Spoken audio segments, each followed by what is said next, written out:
Hi friends అందరికీ మరి basic electrical భాగంగా మనం fuse and circuit breaker differences తెలుసుకుందాం.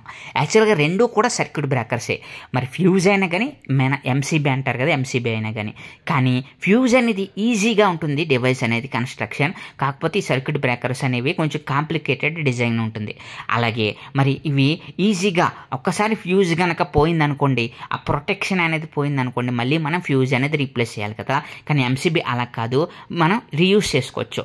ఒకసారి ఆ సర్క్యూట్ బ్రేకర్ కనుక మెటీరియల్ పడిపోయింది, ఫ్యూజ్ అనేది మనకి సింగిల్ ఫేజ్ హౌస్ కి ఒక్క సర్క్యూట్ ని మాత్రమే ప్రొటెక్ట్ చేయగలుగుతుంది. హై వోల్టేజ్ సర్క్యూట్ బ్రేకర్స్ అనేవి మల్టిపుల్ సర్క్యూట్స్ అనేది ప్రొటెక్ట్ చేయబడతాయి. సో ఎంసీబీ అనేది హెవీ వోల్టేజ్ డిజైన్ చాలా ఈజీగా ఉంటుంది. ఎంసీబీ మరి మల్టిపుల్ సర్క్యూట్ బ్రేకర్స్ కూడా డిజైన్ అనేది కాంప్లెక్స్ గా ఉంటుంది. కానీ ఫ్యూజ్ అనేది ఒక్కసారి మాత్రమే ప్రొటెక్ట్ చేస్తుంది అన్నమాట. కానీ ఎంసీబీస్ మెల్ట్ అయిపోయింది అనుకోండి, ఒక్కసారి ఓపెన్ అయిపోతే సర్క్యూట్. అది ఈ విధంగా సర్క్యూట్ బ్రేకర్ కి ఫ్యూజ్ కి మధ్య డిఫరెన్సెస్ ఉన్నాయి.